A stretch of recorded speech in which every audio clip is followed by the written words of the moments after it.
Coming up on Public Affairs Today, their families are broken, transient, or struggling to survive, but little ones still have to go to school. A look at the area's truancy problems is just ahead on Public Affairs Today. This program was made possible by a grant from the UCF College of Health and Public Affairs, which promotes excellence in undergraduate and graduate education, research, and community service in health-related professions and public affairs.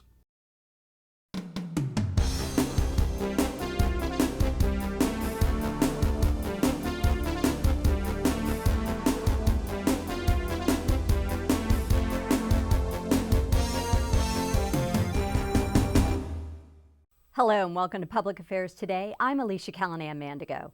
Public affairs is a dynamic, multifaceted field that touches your everyday life in ways you may not realize. Issues of law, charitable work, and social work are just some of the things that fall under the public affairs umbrella. The topic on the table today is truancy and early intervention. I have two guests joining me in the studio today, Dr. Sean Lawrence from UCF School of Social Work within the College of Health and Public Affairs, and Detective Janie Uglione from the Orange Osceola State Attorney's Office. But first, we're going to take a look at a different group of kids that are struggling with more than just getting to school. They're struggling with staying on the right side of the law. Hands behind your back, volume remains off. A lot of these kids know the drill. They've been through it many times, some making their first appearance here as early as 2nd and 3rd grade. The parameters for early intervention keep getting pushed back. The sheriff decided that as part of our new philosophy, and back then it was a new philosophy, of offender management, that we needed to start a bit earlier.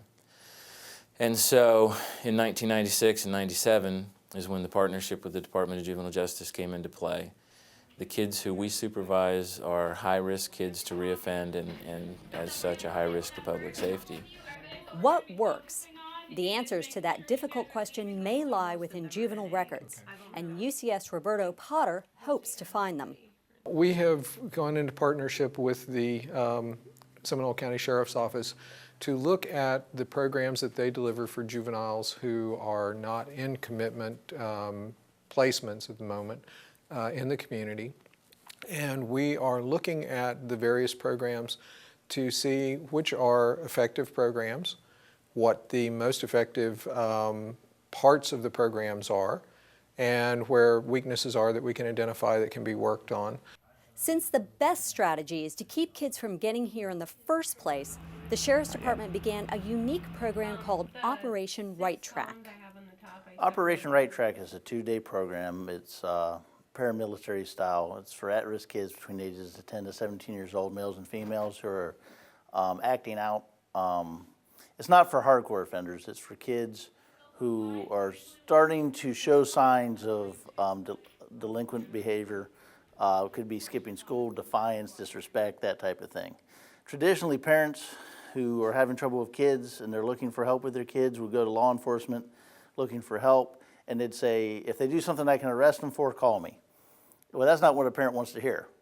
They want help now before their kid gets arrested and they end up in jail. The 10-year-old program seems to be making a difference, but the Sheriff's Department began questioning whether it was getting the whole picture. So Dr. Potter and his team are looking at Operation Right Track kids and juvenile offenders. We have some ideas of some of the stuff that works and some of the things that don't work, but I really wanted this research to focus in very tightly on the differences between the kids who are successful and the kids who are unsuccessful, with the same backgrounds, with the same family settings, and with the same level of programming. There is a practical side to this study. Increasingly, agencies are under the gun because we have shrinking budgets. They're being expected to do more with less. So what is happening is this whole move toward a notion of evidence-based practice. So we've entered into this partnership that we bring sort of the technical side of things to them to assist them in developing and really establishing their evidence base and their effectiveness. There is also a humanitarian side to this study.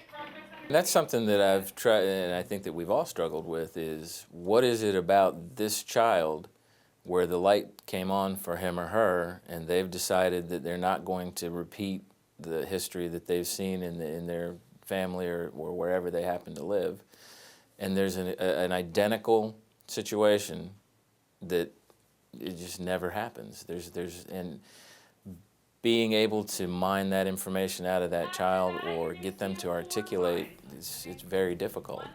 If the kids themselves can't answer that question, perhaps the data can. Once a child ends up in the juvenile justice system, it can be difficult to get them out, which is why Operation Right Track is aimed at kids on the edge. There are few early intervention programs of this type in Florida. And the intervention seems to start earlier and earlier. Joining me now is Dr. Sean Lawrence from UCS School of Social Work within the College of Health and Public Affairs. You just completed work on an early intervention program, this one aimed at truancy, with kids that are potentially as young as kindergarten. And this isn't an area that you've worked in before. Truancy is kind of a newer subject for you. So how did you end up with this? Being a social work researcher, I am constantly trying to figure out why people will engage in behaviors that aren't necessarily in their best interest. And I've been working with children for years, so when the Center for Community Partnerships approached the School of Social Work asking if we were interested in evaluating an early truancy intervention program, even though it didn't seem as though it fit, it really did fit with my research interest. So what did you find when you began looking into it? When you first started, what was your expectation? We did expect that the program was effective, but the state attorney's office and we didn't know how effective it was. In terms of getting further grants to expand programs, you really need to actually show that a program works. So we went through all the schools that were in the program, and we found that the majority of them did have a decrease in truancy, with rates from 28% to 68%. Well, that's pretty significant. But then you found that they would have the program in a school, they'd have some results, and then for whatever reason, the program would be pulled out of the school, and then the truancy would go back up. Tell me about that. It would. It was really interesting. In about 9 schools, there was a pattern where ETI was instituted and truancy went down. The ETI was removed from the school, truancy went back up, and in I think 7 of those 9 cases, ETI was brought back in, truancy again went down.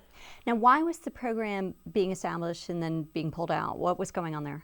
I really don't know the logistics. Of course, I just evaluated the program. I wasn't there during its implementation.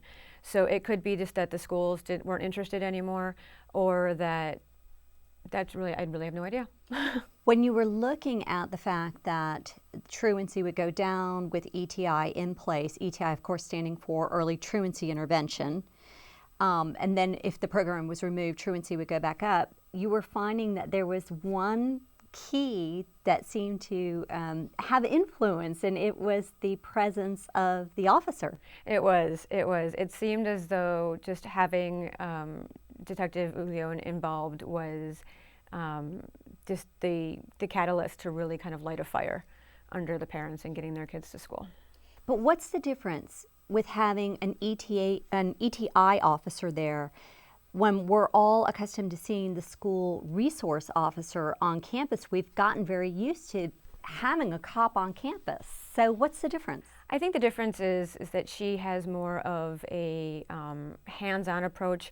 She has what we call a social worky approach to it. She really looks at the reasons for the truancy in terms of, is it something domestic going on in the family? Is it simply a transportation issue? Or do they not have an alarm clock? So she was working with much fewer kids than a school resource officer would. So you found that having an officer on campus makes a difference, that the program itself makes a difference. Absolutely. What other things were you able to pull from your evaluation? We made some recommendations, actually on 3 levels, a short-term, an intermediate term, and then a longer term. And one of our recommendations was get in there quicker. instead of waiting until, there's 5 or 6 absences, unexcused absences, of course, get in there after the second one, and not in terms of a threat, but more of a what's going on here, how can we help you get your kids back into school? And sometimes intervening really early in the process can really impact the future outcome in terms of truancy. So when we're talking about early intervention, are we talking about quickly in terms of absences, or are we talking about age? Because we are seeing children as young as kindergarten and first grade being truant. I think it was initially about age, but really it is about age and really intervening early in the process. If you wait until the child's absent 15, 16 times, if you think about how many days of school they've missed and what they're not learning, you really want to get in there more quickly. If they're not learning how to learn, and so you're really looking at a longer term issue in terms of academics through middle school and high school. So if you're talking about stepping in after 2 absences, that's actually quite a bit stricter than the actual definition for truancy, isn't it? Well, I think all states have different definitions of what habitual truancy is. And again, we're talking about unexcused absences, not excused absences. Granted, in both cases, the child's not in school, but in terms of the truancy, they're looking at unexcused. And it really is something that the teachers are going to bring to the detective's attention. This isn't, child's absent from school twice and they're automatically going to move in. It really is, are there other issues going on? Is the child having difficulty? So there is some subjectivity involved. Now, when you were doing your evaluation, did you find differences from school to school? Were there schools that saw no gains with the program, schools that, saw improvements, and some that maybe saw some backsliding? Yeah, there was one school that did have actually an increase in truancy, and we really have no idea as to why that would be the case. For the most part, the schools did have at least a minimal gain, and some had substantial gains. And sometimes, in terms of the research we've looked, and sometimes it really is just that extra attention that the parents need. Just kind of a heads-up type approach and just a little bit of extra support. So initially you're brought in to do an evaluation. You do that, and then they ask you to take on a second project. Yes, based on our recommendations, they had asked if I would be willing to create a new Truancy Manual. I call it the new improved ETI manual. And so over the course of the past year, I worked on that. And it was a great endeavor for me. It really opened my eyes, and it kind of really gave me the in, if you will, to incorporate more social work into the process. And really, they've always had a collaborative approach. The state attorney's office has always had a collaborative approach with the social workers, but it really gave me the opportunity to create referral forms and a resource list for them, so that there's actually a paper trail of what's been done for these families. Okay, so when you talk about a truancy manual, explain to me what that is. Is that a tool for the schools, a tool for the state attorney's office? What is it? It's a tool for the state attorney's office and for the schools, and it really is just an outline of exactly what the process is in terms of truancy. And I believe we have 10 steps, and the first step is simply a phone call. After the unexcused absences, they receive a phone call that says, listen, you have unexcused absences, please get your kid to school. So it's not as though they have 1 or 2 absences and we're pounding on their doors, or they are pounding on their doors. But it really is a very systemic approach that is very easy to follow. And there are specific schools that are being targeted, right? Because I maybe have had more than 2 unexcused absences with my own kid, and I haven't had anybody chasing after me. So I was kind of curious about that. There are certain schools that are targeted, and of course, they have to agree to be part of the program. This is definitely voluntary on the part of the schools, but it really is just, again, there is subjectivity to the absences, and the parents do have leeway in terms of they have an unexcused absences in getting their excuses to the school. Now, with this program, I believe the state attorney's office has had it in place for 10 years, is that? Approximately. That's something you'd have to ask Detective Uglione about. I just came in to evaluate their existing program and to make recommendations. So going through your evaluation, did you look over the long term of the program, and have you seen, do we have a different truancy problem now than we did before? We have a different truancy problem. The reasons, I believe, for truancy are going to be different, and that's something that we didn't have a lot of information about in the past, and that's why we had created some new forms, myself with the help of Detective Buglioni, in terms of really tracking what the reasons for truancy are. And I'm guessing with the economy the way it is, the reasons are going to be much different now. And it looks like you're still not finished. There's going to be a third step. I don't think we'll ever be finished. I'm hoping actually to evaluate the existing program.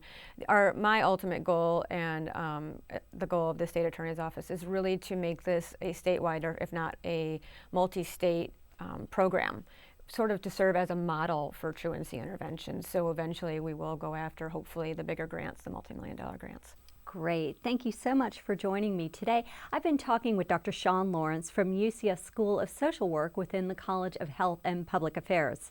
Just ahead, what it's like out there for detectives trying to make an impact on truancy. Don't go away.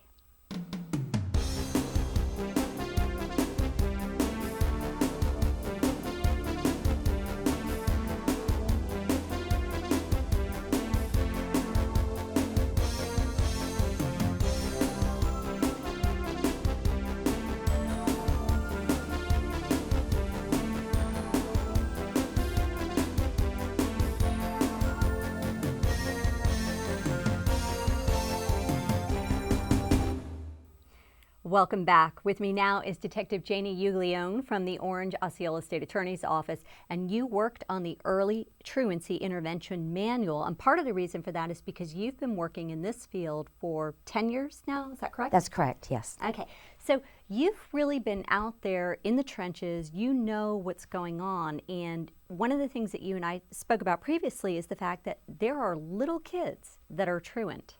Yes, ma'am, absolutely, and it's pretty a sad situation, but I work at the elementary level. I work from kindergarten through the 5th grade, and I hold formal meetings at the school with parents when children exhibit a truancy pattern. We bring the parent in, we have school members that sit in on the meeting, attendance records, and we find out what's going on. Why is your child missing school? At this stage, children need to be in school every day, because every day that they're not, it's like tearing pages out of a book and throwing it away. Children at this educational level need to put their letters together, their sounds, to be able to read, and then when they go off to middle school, they need to be able to read to learn. So it's very crucial that children come to school every day. So we find out what's going on. The social worker also sits in during the meeting, as well as the principal, and we offer services. You know, maybe a parent needs, a medical evaluation of their child. Maybe the parent needs food. Maybe the parent needs an alarm clock just to get the child to school. Or it may be a transportation issue. And we try to provide that to combat the truancy. I want to talk about the parents and the kids and truancy in general, but first I want to talk a little bit about your job and how it works. You go to specific schools that have been targeted. You're part of a team of 2, is that correct? Right, we have an investigator. I work in Orange County, and we also have one in our Osceola school district. We target schools that are in the higher crime areas. Schools can be targeted because of the mobility rate. A lot of times there's apartment complexes offering free rent, 2 months rent, so people tend to come into that apartment complex, and the school services that, and then they pull out. Okay, so I want to talk a little bit about that, because for those of us who are living what might be a little closer to the June Cleaver lifestyle, where we're a little more traditional, I think that's an idea that's a little difficult to grasp, this kind of migratory existence that so many families have. Tell me what you're seeing out there. Well, we have a lot of homeless families now, and homeless, they're living in these extended day hotels. They're living in this one room with, 4 and 5 kids, but we have to supply a school bus to the complex in order to get these children to school. For the most part, those parents that we deal with don't call the school to let the school know, or don't follow up with a note on why the child was out of school. And a lot of times we don't even know that these families are homeless until it's brought to my attention by maybe someone from the public, or maybe a Department of Children and Families, and I go out there and knock on the door and find out the family is homeless, they need services, but then again, it is a truant issue and we need to deal with that at the school level. So how frequently do you visit, how many schools do you visit and how frequently do you visit them? I have 10 schools that I service during the year, and I'm out there having formal meetings every other week. So within the 10 schools that you're working, do you find that there are certain schools where you see more of the transient families that are migrating from apartment complex to apartment complex, perhaps a different group of schools, that's where you'll see more families in temporary housing? I believe every school that we have selected this year is going to suffer from families living in hotels and families being very transient, high mobility rates. So over the years, going back to when you started to now, have you seen changes in what's contributing to truancy? For instance, one of the things you and I spoke about previously is the fact that we now have some populations that are coming in from cultures where education is not very highly valued. And so they come here with the idea that school's just not important. Absolutely. And what we do is we try to go out there and we educate the parents that Florida does have compulsory laws. Children must go to school every day, and Florida is also a parental responsibility state. With the amount of parents moving into our hotels, the staff, for the most part, explains to the parent that your child needs to go to this school, you need to call the school to set up transportation. So pretty much apartment complexes and the hotels are trying to assist the parents with getting their children enrolled. Have you seen a change in that, the kind of cultural element in contributing to truancy? The problem that I really run into is that parents, there is no open line of communication between the parent and the school. So if there's no open line of communication, we cannot help that family. Okay, so what contributes to that? Do parents sometimes see the school as an authority and so they're intimidated by it, so they don't talk to the school and then the school doesn't communicate back? I really don't have an answer for you that way. I have no idea. The schools are there to help the children. They even tell the parent, look, if we can get your child to school every day, they can have 2 square meals. Besides that, we're going to give them an education and we're going to make sure that they're healthy and they're happy. And we need an open line of communication. If something is going wrong in your life and you don't let us know, we can't meet you halfway to help. And that's what ETI, Early Truancy Intervention, is all about. We want to help the parent, we want the child to come back to school, but if the parent offers resistance, we also have a hammer. You know, we will use force if we have to keep that child coming to school regularly. Okay, you touched on something that I wanted to ask about. School has to be the safest place for a kid, especially a little kid. So when they're not in school, do you have any idea what their day is like? Well, I have some concerns because there are some really gray areas in the areas where I service these schools.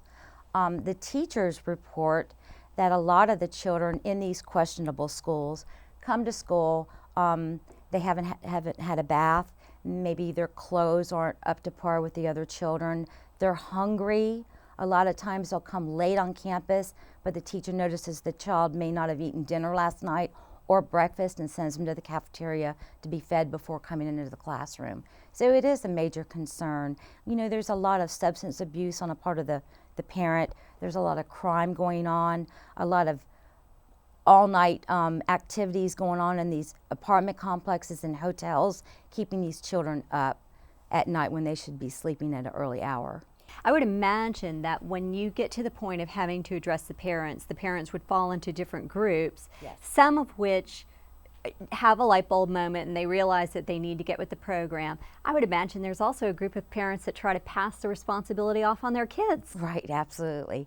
And they do, and it's pretty sad because I'll get a parent telling me that, you know, my child's in kindergarten and she doesn't want to go to school, she wants to get out of bed. Well, who's the parent? Get her up, get her dressed, and send her to school. If she won't get dressed, you know, we've had children come to school in their pajamas, but they're in school. any way you can get them there, we want them there.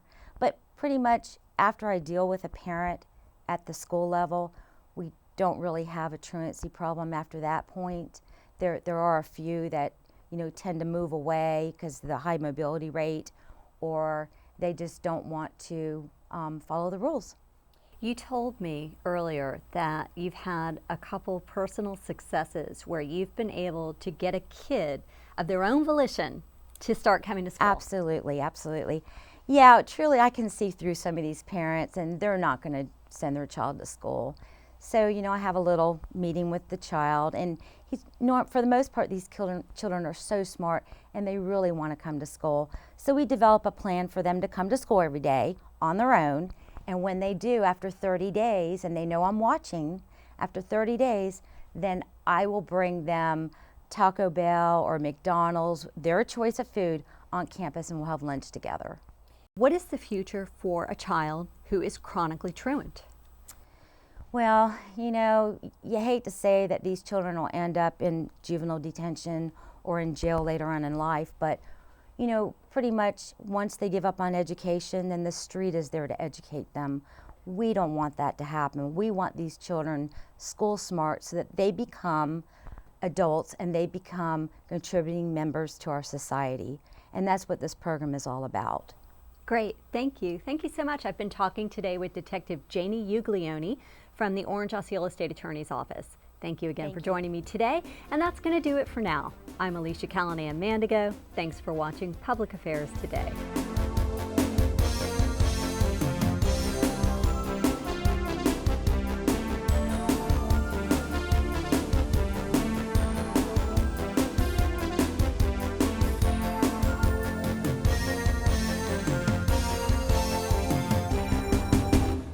This program was made possible by a grant from the UCF College of Health and Public Affairs, which promotes excellence in undergraduate and graduate education, research, and community service in health-related professions and public affairs.